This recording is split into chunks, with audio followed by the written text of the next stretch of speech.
ನೋಡಿ, ದೇಶಕ್ಕೆ ಸ್ವತಂತ್ರ ಬಂದು 78 ವರ್ಷ ಆದರೂ ಸರ್ಕಾರ ನಮಗೆ ಮೂಲಭೂತ ಸೌಕರ್ಯನೇ ಕೊಟ್ಟಿಲ್ಲ.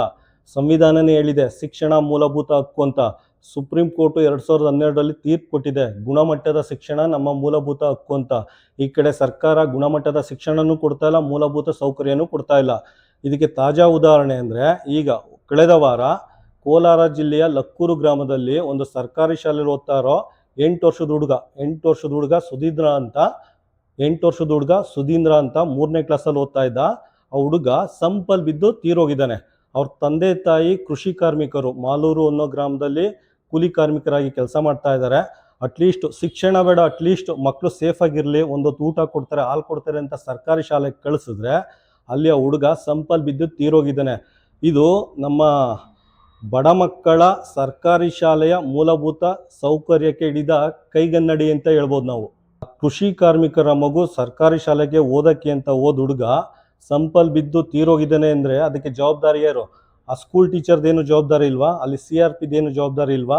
ಅಲ್ಲಿ BOದೇನು ಜವಾಬ್ದಾರಿ ಇಲ್ವಾ? ನೋಡಿ, ಅದೇ ಸ್ಕೂಲ್ ಟೀಚರು ಅವ್ರ ಮಕ್ಕಳೇನಾರು ಆ ಸ್ಕೂಲ್ಗೆ ಏನಾರು ಓದ್ತಾ ಇದ್ರೆ ಅಕಸ್ಮಾತ್ ಆ ರೀತಿ ಸಂಪಿದ್ದು ಆ ಥರ ಏನಾರು ಸಮಸ್ಯೆ ಇದ್ದರೆ ಅವ್ರು ನಿಜವಾಗ್ಲೂ ಮುಚ್ತಾ ಇರಲಿಲ್ವಾ? ಸಂಪು ಮುಚ್ಚೋಕ್ಕೆ ಎಷ್ಟು ದೊಡ್ಡ ಸಾಧನೆನ ಅದು. ಒಂದು 100-200 ರೂಪಾಯಿ ಕೊಟ್ಟರೆ ಕಾಂಕ್ರೀಟು ಬ್ಲಾಕ್ ಬರುತ್ತೆ, ಸಿಮೆಂಟ್ ಬ್ಲಾಕ್, ಅದ್ರಲ್ಲಿ ಮುಚ್ಬೋದಿತ್ತು. ಅಷ್ಟು ಕಾಳಜಿ ಬೇಡವಾ? ಬಡ ಮಕ್ಕಳು ಅಂದರೆ ಏನು ಸಾಯಕ್ಕೆ ಅಂತ ಬರೋದು ಸರ್ಕಾರಿ ಶಾಲೆಗೆ? ಮಿನಿಮಮ್ ಕಾಮನ್ ಸೆನ್ಸ್ ಬೇಡವಾ ಸ್ಕೂಲ್ ಟೀಚರ್ಗೆ? ಆ CRP ಅಂತ ಬರ್ತಾನೆ ಇನ್ಸ್ಪೆಕ್ಷನ್ಗೆ, ಪ್ರೈವೇಟ್ ಸ್ಕೂಲಲ್ಲಿ ಹೋಗ್ತಾನೆ, ಗೇಟ್ ಮುಂದೆ ಆರನ್ ಮಾಡ್ತಾನೆ, ಅಲ್ಲಿ ಬಂದು ಎನ್ವಲಪ್ಪಲ್ಲಿ ಎಕ್ಳ ಕೊಟ್ಟ ತಕ್ಷಣ ಬಾಯಿಗೆ ಕಚ್ಕೊಂಡು ಹೊರಟೋಗ್ತಾನೆ ಅವನು. ಸರ್ಕಾರಿ ಸ್ಕೂಲಲ್ಲಿ ಬಂದು ವಿಸಿಟ್ ಮಾಡಿದ್ದೆಲ್ಲ ಚೆಕ್ ಮಾಡೋ ಅವಶ್ಯಕತೆ ಇಲ್ವಾ ಅವನಿಗೆ? BO ಏನು ಮಾಡ್ತಾ ಇದ್ದಾನೆ? ಇದೆಲ್ಲ ಜವಾಬ್ದಾರಿ ನೀವೆಲ್ಲ ಶಿಕ್ಷಣ ಇಲಾಖೆ ಹೊರಬೇಕಾಗುತ್ತೆ. ನೀವು BO, CRP, ಆ ಸ್ಕೂಲ್ ಟೀಚರ್ ಹೊರಬೇಕಾಗುತ್ತೆ. ಅದೇ ಜಾಗದಲ್ಲಿ ನಿಮ್ಮ ಮಗ ಇದ್ದೀರಿ, ಏನು ಮಾಡ್ತಾ ಇದ್ರಿ? ಸರ್ಕಾರ ಏನು ಮಾಡಿದೆ? 1,25,000 ಕೊಟ್ಬಿಟ್ಟು ಕೈ ತೊಳ್ಕೊಬಿಟ್ಟಿದೆ, ಬರೀ 1,25,000. ಅದೇ ನೋಡಿ, ನೀವು RCB ಇದಾಯ್ತಲ್ಲ, ಕಾಲು ತುಳಿತಾ ಇತ್ತಲ್ಲ, RCB ಕಾಲು ತುಳಿತದಲ್ಲಿ 11 ಜನ ಯುವ ಮಿತ್ರರು ತೀರೋಗಿದ್ದಾರೆ. ಅವ್ರಿಗೆ ಒಬ್ಬೊಬ್ಬರಿಗೆ 25 ಲಕ್ಷ ಪರಿಹಾರ ಕೊಟ್ಟಿದೆ. ಇವ್ರಿಗೆ 1,25,000 ಮಾತ್ರ ಕೊಟ್ಬಿಟ್ಟು ಕೈ ತೊಳ್ಕೊಂಡಿದೆ. ಅವ್ರಿಗೊಂದು ನ್ಯಾಯ, ಇವ್ರಿಗೊಂದು ನ್ಯಾಯ. ಅಂದರೆ ಸರ್ಕಾರಿ ಶಾಲೆಯ ಮಕ್ಕಳಲ್ಲಿ ಓದ್ತಾ ಇರೋ ಕೃಷಿ ಕಾರ್ಮಿಕರ ಮಕ್ಕಳೇನ ತೀರೋದ್ರೆ 1 ಲಕ್ಷ 2 ಲಕ್ಷ ಕೊಟ್ಬಿಟ್ಟು ಕೈ ತೊಳ್ಕೊಬಿಡ್ಬೋದು ಅಂತ ಸರ್ಕಾರ ಅನ್ಕೋಬಿಟ್ಟಿದೆ. ಅದಕ್ಕೆ ನಾವೆಲ್ಲ ಏನು ಮಾಡಬೇಕು ಅಂದರೆ, ಈ ಸರ್ಕಾರಕ್ಕೆ ಎಚ್ಚರಿಕೆ ಕೊಡಬೇಕು ಅಂದರೆ, RCB ಮೃತಪಟ್ಟವರು 25 ಲಕ್ಷ ಕೊಟ್ಟಿದೆ. ಇಲ್ಲಿ ಈ ಸರ್ಕಾರಿ ಶಾಲೆಯಲ್ಲಿ ಕೋಲಾರ ಜಿಲ್ಲೆಯ ಮಾಲೂರು ಅಕ್ಕಪಕ್ಕ ಇರೋ ಯಾವುದಾದ್ರು ಲಕ್ಕೂರು ಗ್ರಾಮದಲ್ಲಿ ತೀರೋಗಿದ್ದ ಹುಡುಗನ ಪೋಷಕರಿಗೆ 50 ಲಕ್ಷ ಪರಿಹಾರ ಕೊಡಬೇಕು. 50 ಲಕ್ಷ ಪರಿಹಾರ ಕೊಡಲೇಬೇಕು. ಅಟ್ಲೀಸ್ಟ್ ಅವ್ರಿಗೇನಾರ ಇನ್ನೊಬ್ರು ಮಕ್ಕಳೇನಾರ ಇದ್ದರೆ ಅವ್ರಾರು ಅಚ್ಚುಕಟ್ಟಾಗಿರಲಿ, ಅವ್ರಾರು ಒಳ್ಳೆ ಗುಣಮಟ್ಟದ ಶಿಕ್ಷಣ ಕೊಟ್ಟು ಅವ್ರಾರು ಮುಂದೆ ಅವರು ಜೀವನಕ್ಕೆ ಅನುಕೂಲ ಆಗಲಿ ಅಂದ್ಬಿಟ್ಟು 50 ಲಕ್ಷ ಕೊಡಲೇಬೇಕು.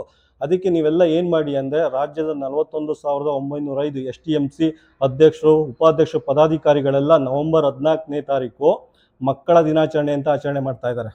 November 14 mega PTM parent teacher meeting ಅಂದ್ಬಿಟ್ಟು ಮಕ್ಕಳ ದಿನಾಚರಣೆ ಅಂತ ಆಚರಣೆ ಮಾಡ್ತಾ ಇದ್ದಾರೆ. ಅವತ್ತು ಕಪ್ಪು ಬಟ್ಟೆ ಧರಿಸ್ಕೊಳ್ಳಿ, ಕಪ್ಪು ಬಟ್ಟೆನ ತೋಳು ಕಟ್ಕೊಂಡು 2 ನಿಮಿಷ ಮೌನಾಚರಣೆ ಮಾಡಿ. ಪ್ರತಿಯೊಂದು ಸರ್ಕಾರಿ ಶಾಲೆಯ ಮಕ್ಕಳು ಮಾಡಬೇಕು. ಇಲ್ಲ ಅಂದರೆ ಇದೇ ರೀತಿ ಈ ಸ್ಕೂಲಲ್ಲಾಯಿತು, ಮತ್ತೆ ಇನ್ನೊಂದು ಸ್ಕೂಲಲ್ಲಿ ರಿಪೀಟ್ ಆಗುತ್ತೆ ಅದು. ಈ ಸಲ ಆ ಪೋಷಕರಾಯಿತು, ಮುಂದೆ ನಮ್ಮ ಮಕ್ಕಳಿಗೆ ಬರ್ಬೋದು ಈ ಥರ ಪರಿಸ್ಥಿತಿ. ಇದೆಲ್ಲ ತಪ್ಪಿಸ್ಬೇಕು ಅಂದರೆ ನವೆಂಬರ್ 14ನೇ ತಾರೀಕು ಎಲ್ಲ ತೋಳಿಗೆ ಕಪ್ಪು ಪಟ್ಟಿ ಧರಿಸ್ಕೊಳ್ಳಿ. 2 ನಿಮಿಷ ಮಗುವಿನ ಆತ್ಮಕ್ಕೆ ಶಾಂತಿ ಕೋರಿ ಮೌನಾಚರಣೆ ಮಾಡಿ ಸರ್ಕಾರದ ಗಮನ ಸೆಳೀರಿ. ಮೂಲಭೂತ ಸೌಕರ್ಯ ಒದಗಿಸಲೇಬೇಕು. ಅದಕ್ಕೋಸ್ಕರ ನಾವು ಸರ್ಕಾರ ಗಮನ ಸೆಳೆಯಲು ಎಲ್ಲ ತೋಳಿಗೆ ಕಪ್ಪು ಪಟ್ಟಿ ಧರಿಸ್ಕೊಳ್ಳಿ, 2 ನಿಮಿಷ ಮೌನಾಚರಣೆ ಮಾಡಿ. ಆ ಮಗುದು ಫೋಟೋ ಇದೆ, ಮಗು ಫೋಟೋ ಇಟ್ಕೊಂಡು 2 ನಿಮಿಷ ದಯವಿಟ್ಟು ಮೌನಾಚರಣೆ ಮಾಡಿ.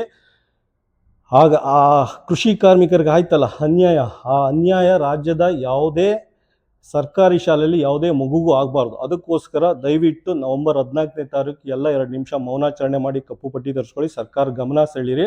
ಸಮಾಜವಾದಿ ಮುಖ್ಯಮಂತ್ರಿಗಳಿಗೂ ಗೊತ್ತಾಗಲಿ. ವರ್ಷಕ್ಕೆ 42,000 ಕೋಟಿ ಅನುದಾನ ಕೊಡ್ತಾ ಇದೆ.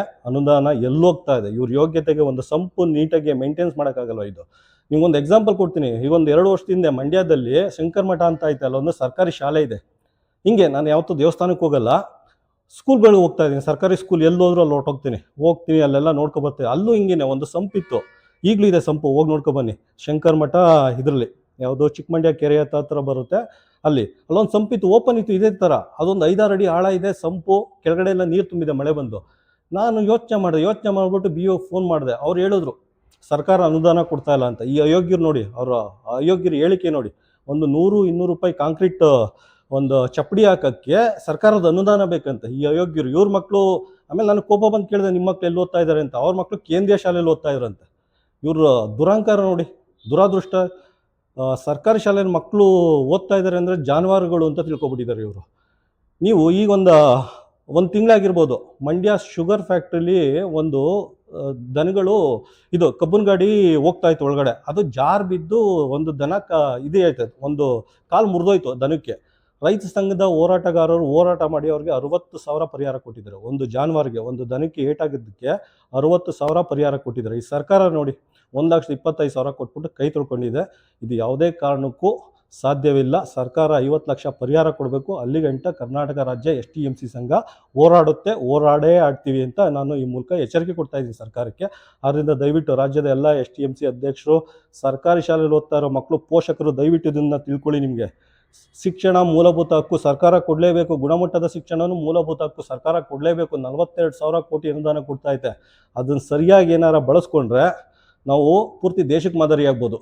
ದಯವಿಟ್ಟು ನವೆಂಬರ್ 14ನೇ ತಾರೀಕು ಕಪ್ಪು ಪಟ್ಟಿ ಧರಿಸ್ಕೊಂಡು ಮೌನಾಚರಣೆ ಮಾಡಿ ಸರ್ಕಾರಕ್ಕೆ ಎಚ್ಚರಿಕೆ ಕೊಡಿ. 50 ಲಕ್ಷ ಪರಿಹಾರ ಕೊಡಬೇಕು. ಅದು ಮುಂದೆ ಯಾವ ಸ್ಕೂಲಲ್ಲೂ ಇದೊಂದು ರಿಪೀಟ್ ಆಗಬಾರ್ದು. ನೀವೆಲ್ಲ ಗೌರ್ಮೆಂಟ್ ಸ್ಕೂಲೆಲ್ಲ ನೋಡ್ತಾ ಇರ್ತೀರ, ಮೇಲೆಲ್ಲ ಸೀಲಿಂಗ್ ಎಲ್ಲ ಕಳ್ಕ ಬೀಳ್ತಾ ಇರ್ತಾರೆ, ಆದರೂ ಅಲ್ಲಿ ಮಕ್ಕಳು ಪಾಠ ಕೇಳ್ತಾ ಇರ್ತಾರೆ.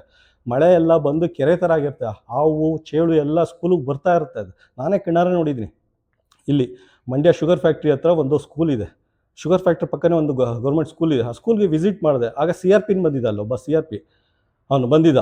ನಮ್ಮ ಮುಂದೆನೇ ಹಾವು ಅಲ್ಲಿ ಹರ್ಕೊಂಡು ಹೋಗಿದೆ. ಇನ್ನೂ ಮಕ್ಕಳಿದ್ದಾರೆ, ಬೇಕಂದ್ರೆ ಹೋಗಿ ಕೇಳಿ. ಅವರು 2 ವರ್ಷದ ಹಿಂದಿನ ಘಟನೆ ಅಂತ. ಇನ್ನೂ ಮಕ್ಕಳು 7ನೇ ಕ್ಲಾಸಲ್ಲಿ ಓದ್ತಾರೋ ಮಕ್ಕಳು ಕೇಳೋರು ಹೇಳ್ತಾರೆ. ಹಾವು ಅಲ್ಲೇ ಶಾಲೆ ಆವರಣದಲ್ಲಿ ಹರ್ಕೊಂಡು ಹೋಯ್ತು. ಈ ಅಯೋಗ್ಯ ಏನು ಮಾಡ್ದೆ, ಅದನ್ನು ಬರ್ದೇ ಇಲ್ಲ, ಮೆನ್ಷನ್ ರಿಪೋರ್ಟಲ್ಲಿ ಮೆನ್ಷನ್ನೇ ಮಾಡಿಲ್ಲ, ಹಂಗೆ ಹೊರಟೋಗಿದ್ದಾರೆ. ಯಾಕೆಂದರೆ ಅವ್ರ ಮಕ್ಕಳು ಗೌರ್ಮೆಂಟ್ ಸ್ಕೂಲಲ್ಲಿ ಓದ್ತಾ ಇರೋರು ಗೊತ್ತಾಗೋದು. ಅದಕ್ಕೋಸ್ಕರ ನೀವೆಲ್ಲ ಜಾಗೃತಿ ಆಗಬೇಕು, ಜಾಗೃತರಾಗಬೇಕು. ಜನಗಳೆಲ್ಲ ಜಾಗೃತರಾಗಿ ಸರ್ಕಾರಕ್ಕೆ ಎಚ್ಚರಿಕೆ ಕೊಡಲಿಲ್ಲ ಅಂದರೆ ಇದು ಬಡವ್ರ ಮಕ್ಕಳು ಈ ಥರ ಸಾಯ್ತಾ ಇರ್ತಾರೆ. ಇವರು 1-2 ಲಕ್ಷ ಕೊಟ್ಕೊಂಡು ಕೈ ತೊಳ್ಕೊಂಡಿರ್ತಾ ಇರ್ತಾರೆ.